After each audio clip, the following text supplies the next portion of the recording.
নমস্কার সবাইকে, আমি পৌশালী পৌষ সানশাইনের আবারও নতুন একটা ব্লগে আপনাদের সবাইকে জানাই অনেক স্বাগত। আশা করি আপনারা যে যেখান থেকে আমার ভিডিওটি দেখছেন সবাই খুব ভালো আছেন আর সুস্থ আছেন। এখন বাজে ভোরবেলা প্রায় 4:45 মতো। আজকের ব্লগটা আমি এখন থেকে শুরু করছি। আশা করি আজকের ব্লগটা আপনাদের কাছে অনেক বেশি ভালো লাগবে। আর যদি ভালো লেগে থাকে তাহলে প্লিজ লাইক কমেন্ট করে জানাতে ভুলবেন না। আর চ্যানেলের নতুন বন্ধু হলে আপনাদের যদি এরকম ধরনের লাইফস্টাইল ব্লগ দেখতে ভালো লাগে তাহলে অবশ্যই চ্যানেলটিকে সাবস্ক্রাইব করে আমার পাশে থাকতে পারেন। রেগুলার ডেতে কিন্তু কখনোই এত তাড়াতাড়ি আমি ঘুম থেকে উঠি না, তবে আজকে একটা বিশেষ কারণে এত তাড়াতাড়ি উঠে কাজবাজ শুরু করে দিয়েছি। এসেই কিন্তু প্রথমে রান্নাটা বসিয়েছি।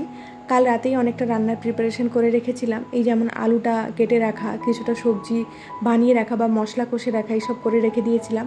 তো উঠেই একদিকে আলু ভাজা বসিয়েছি আর একদিকে ভাত বসিয়ে দিয়েছি। সকাল সকাল উঠে এত কাজবাজ করে নিচ্ছি, তার কারণটাই তো আপনাদেরকে এখনও অবধি জানানো হয়নি। আসলে দুদিনের জন্য অফিসের কাজে আমার হাজব্যান্ড আউট অফ স্টেশন যাবে, তো ওর বেরোনোর কথা মোটামুটি 6:15-20 মধ্যে, সেই কারণেই এত তাড়াতাড়ি উঠে পড়েছি।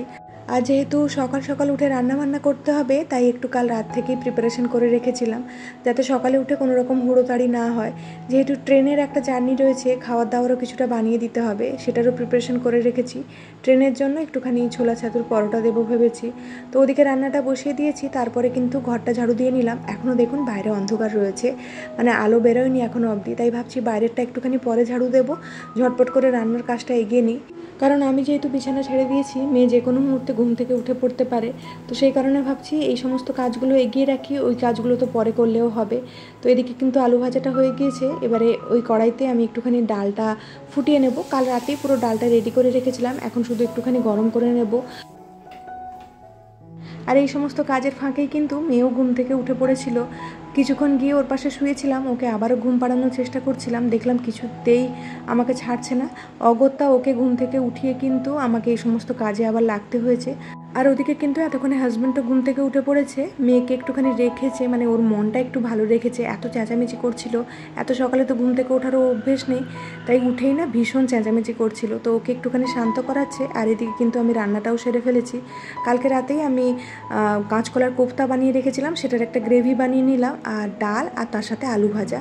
আর এদিকে ছোলা ছাতুর পরোটাগুলো ভেজে নিচ্ছি ভালো করে। যেহেতু আজকের পুরোটা দিন ট্রেনে কাটাতে হবে, তাই ভাবছি সকাল থেকে নিয়ে রাত্রি অবধি সমস্ত খাবার দাবার প্যাক করে দেওয়ার জন্য। সকালে তো ভাত খেয়ে বেরোচ্ছেই, তাছাড়া দুপুরের একটা খাওয়ার কিংবা সন্ধ্যের একটা খাওয়ার আর রাতের ডিনারটাও প্যাক করে দিচ্ছি।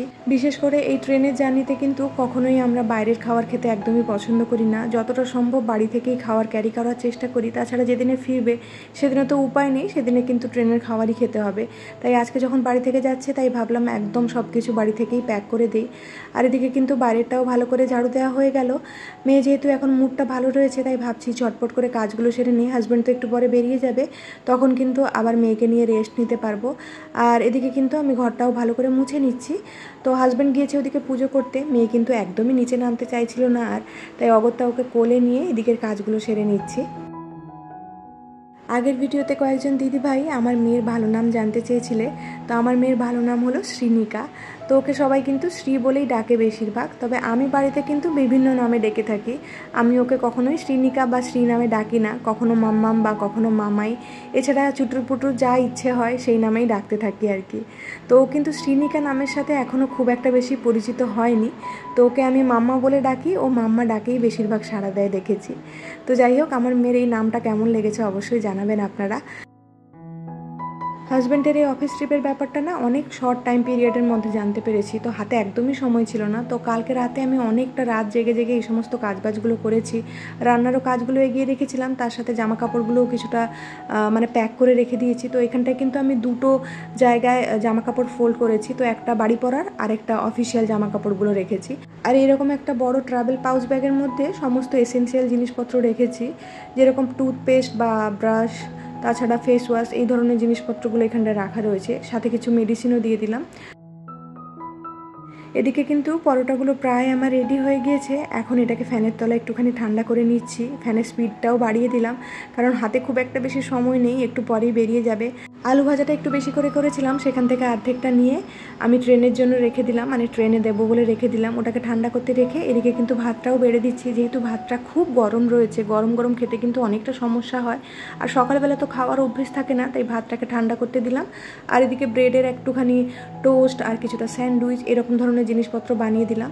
তো এদিকে রুটিগুলোও প্যাক করে দিচ্ছি। হাজব্যান্ড তো এতগুলো পরোটা দেখে কিছুতেই নিয়ে যাবে না, তো আমি কিন্তু জোর করে 6-7টার মতো পরোটা দিয়ে দিয়েছি। জানি ট্রেনে গেলে কিন্তু খাওয়া হয়ে যাবে, বাড়িতে দেখলে মনে হবে যে অনেকগুলো, কিন্তু ট্রেনের জার্নিতে কিংবা যে কোনো জার্নিতে দেখবেন একটু বেশি খিদে পায়, তো সেই কারণে পরিমাণের তুলনায় একটু বেশি করে দিয়ে দিলাম। আর এই তো সকালে মোটামুটি সমস্ত কাজ আমার কমপ্লিট হয়ে গিয়েছে। এবারে কিচেনটাকে ক্লিন করে হাজব্যান্ডকে রেডি করে বের করে তারপরে মেয়েকে আবার একটুখানি ঘুম পাড়াতে যাব। হাজব্যান্ড বেরিয়ে যাওয়ার পরে মেয়ে আর আমি দুজনেই একটুখানি ঘুমিয়ে পড়েছিলাম। এখন প্রায় বেজে গিয়েছে 11টা মতো। আমি কিন্তু সকালেই স্নান করে ফেলেছিলাম। মেয়ে এখনও অবধি স্নান করেনি, তো ওকে একটু পরেই স্নান করাবো। ও কিন্তু বাবার সাথে সকালবেলা একটু ভাত খেয়েছিল বলে একটু দেরিতেই ঘুম থেকে উঠেছে, তো এখন ওকে আমি কিছুই খাওয়াইনি। ভাবছি একদম স্নান করিয়ে দুপুরের খাবারটা খাইয়ে নেবো আর কি। ওর বাবা যে 2 দিন বাড়িতে থাকবে না, কি করে আমাদের সময় কাটবে আমরা নিজেরাও জানি না। আমি শুধু এখন দিন গুনছি কবে 2 দিন পার হবে, আবার কবে বাড়ি ফিরবে মানুষটা। তো আমি বাবার বাড়ি গিয়েছি অনেকবার আমার হাজব্যান্ডকে ছেড়ে, তবে হাজব্যান্ড কিন্তু কখনোই এরকম 2 দিনের জন্য বাইরে যায়নি। তো প্রথমবারের জন্য গিয়েছে, তো খুব খারাপ লাগছিল। তো যাই হোক, এখানটায় কিন্তু মেয়েকে একটুখানি রেডি করে দিলাম আর এখন একটুখানি কাজে লেগে পড়েছি। আজকে কিন্তু আমার একদমই কাজ করার ইচ্ছে ছিল না, তবে রুটিনটা দেখলাম আজকে আমার বেডরুম ক্লিনিংয়ের দিন রয়েছে, তাই ভাবলাম একটু কাজবাজ করে নিই। কাজ করলে কি হয়, সময়টাও কেটে যায়। তা না হলে কিন্তু দুপুরবেলা কাজ ছাড়া সময় কাটানো খুবই মুশকিল হয়ে যায়। যেহেতু রান্নাবান্নারও কোনো ঝামেলা নেই, সকালেই সব কিছু করা রয়েছে। আর যা রান্না রয়েছে মোটামুটি আমার কালকেও চলে যাবে, শুধুমাত্র মেয়ের জন্য রান্না করলেই হয়ে যাবে। তো সেই কারণেই বলতে পারেন নিজেকে একটু জোর করেই এই কাজে লাগালাম। আজকে এই কাজটা না করলেও হতো, যেহেতু আমি প্রত্যেক দিনই ডাস্টিং করে থাকি। আজকে দেখলাম সেরকম খুব একটা ধুলো নেই, তাই এই ফার্নিচারগুলো না একটু টেনে টেনে পরিষ্কার করছিলাম। নিচে যে ময়লাগুলো রয়েছে সেগুলো একটুখানি পরিষ্কার করছিলাম। তো এই যে মোটামুটি ডাস্টিং আমার প্রায় কমপ্লিট হয়ে গিয়েছে। মেয়েকে একটু পরেই খাইয়ে নেব, তারপরে আবার দুজনে মিলে একটু রেস্ট নেব। আগের কোনো একটা ভিডিওতে কোনো একজন দিদিভাই বা বোন আমার কিচেন ট্যুরটা দেখতে চেয়েছে। আসলে কিচেনের না একটাই কাজ বাকি রয়েছে। আমার সব জায়গাতে মোটামুটি একটা একটা করে কাজ বাকি থাকে, আর আপনাদের সাথে সেই জিনিসগুলো আমি শেয়ার করতে পারি না। অনেক দিন ধরে আপনাদেরকে বলেছিলাম যে ঠাকুর ঘরের ভিডিওটা খুব শিগগিরই শেয়ার করব, তবে একটা কাজের জন্যই আটকে রয়েছে, সেটা হলো পর্দা লাগানো। কিচেনেও সেই একই অবস্থা, পর্দা একটা লাগাবো বলে আমি কিচেনের ট্যুরটা এখনও অবধি শেয়ার করতে পারছি না। আসলে আমার নন মডিউলার কিচেন, তো নিচে যে সেলফগুলো থাকে না, সেই জায়গাগুলো যদি পর্দা দিয়ে না একটু কভার করে রাখি তাহলে কিন্তু একদমই ফিনিশিংটা আসে না, মানে দেখতে একদমই ভালো লাগে না। তো সেই কারণে ভাবছি পর্দাটা লাগিয়ে খুব শিগগিরই আপনাদের সাথে আমি কিচেন ট্যুরটা শেয়ার করব। আর এই যে এখানে কিন্তু জানালাগুলো একটু ভালো করে পরিষ্কার করে নিচ্ছি। যেহেতু বেশ কয়েকদিন একটু বৃষ্টি হচ্ছিল, তাই জানালাতে খুব একটা বেশি ময়লা ছিল না, বৃষ্টির জলেই সমস্ত ময়লাগুলো ধুয়ে ধুয়ে যাচ্ছিল, তো খুব একটা সময় লাগলো না করতে। আর এখন খবরের কাগজ দিয়ে না আমি আয়নাগুলো ভালো করে ক্লিন করে নিচ্ছি। এই আয়নাগুলো ওপরের অংশগুলো একদম ঝকঝকে থাকে জানেন, কিন্তু নিচের জায়গাগুলো যেখানটায় আমার মেয়ে হাত দিতে পারে, আমি পরের কোনো একটা ভিডিওতে আপনাদের সাথে শেয়ার করছি, সেই জায়গাগুলো প্রত্যেক দিন নোংরা হচ্ছে। মানে আমি প্রত্যেক দিন বলতে পারেন একটা খবরের কাগজ নিয়ে আয়না পরিষ্কার করছি। মানে খাওয়ার হাত এনে লাগিয়ে দিচ্ছে, চকলেট খাচ্ছে লাগিয়ে দিচ্ছে, আর সেই জায়গাগুলো এতটাই শক্ত হয়ে যায় না, পরে ওঠাতে খুব সমস্যা হয়। আর এখানে কাজের ফাঁকে মেয়ে একটু ডিস্টার্ব করছিল বলে ওকে চকলেট দিচ্ছিলাম, তবে ও কিন্তু চকলেট হাতে নেবে না, পুরো প্যাকেটটা ওকে দিতে হবে। তাই প্যাকেট থেকে বেশিরভাগ চকলেট বের করে আমি অল্প একটু নিয়ে প্যাকেটটাই ওকে দিয়ে দিয়েছি। তো এখন প্যাকেট নিয়েই ও খেলতে ব্যস্ত। তো এদিকে ঝটপট করে কাজগুলো আমি সেরে নিচ্ছি। তো এখন আমি এই চেয়ারটাকেও ভালো করে মুছে নিলাম। মেয়ে যেহেতু সকালবেলা বাবার সাথে চেয়ারে বসে খাচ্ছিল, তো এই চেয়ারগুলো একটুখানি নোংরা হয়েছিল। তারপরে ভাবলাম হাতে কিছুটা সময় রয়েছে, তো এই কাজটাও সেরে নেওয়া যাক। আগের দিন বা তার আগের দিন আমি ওপরের সেলফটা পরিষ্কার করেছিলাম, তো এখন নিচেরটা ভালো করে ক্লিন করে নিচ্ছি। কিচেনটাকে এত ক্লিন রাখা সত্ত্বেও না 2 দিন ছাড়া ছাড়া এই সমস্ত জায়গাতে একদম বালি বালি হয়ে যায়। তো এই জায়গাটার একটাই বড় সমস্যা, সেটা হলো দেওয়ালগুলো ড্যাম পড়ে যাচ্ছে। তো পেছনেই দেখতে পাচ্ছেন দেওয়াল থেকে কিন্তু বালি খসে খসে আসছে। তো সেই কারণে যতই ক্লিন করেন না কেন, দেওয়াল থেকে বালি খসে এসে জায়গাগুলো একদম বালি বালি করে দেয়। তো যখনই ময়লা দেখি মোটামুটি 1-2 দিন ছাড়া ছাড়া একটা ভিজে কাপড় দিয়ে আমি ভালো করে মুছে নিই, তারপরেও দেখি ময়লা হয়ে যাচ্ছে। তো এরকমভাবে প্রত্যেকটা জিনিস সরিয়ে সরিয়ে তো সবসময় ক্লিন করা সম্ভব হয় না, তো মাসে 2বার আমি এই কাজটা করি। আর এই যে গোছানোটাও কমপ্লিট হয়ে গিয়েছে, যদিও খুব একটা আহামরিভাবে গোছাতে পারিনি, তবে আমার ব্যবহার উপযোগী করেই আমি কিন্তু জায়গাটা অর্গানাইজ করে তুলেছি। প্রত্যেক বছর বর্ষাকালে কিন্তু আমি আমার উডেন ফার্নিচারগুলোর ওপরে একটা মোটা করে তেলের লেয়ার দিয়ে দিই। তো এবছর দেওয়ার আর সময় হয়নি, তবে কালকে রাত্রেবেলা দেখলাম আমার এই ড্রেসিং টেবিলের কিছু কিছু জায়গাতে না একটু সাদা সাদা ফাঙ্গাস মতো ধরে গিয়েছে।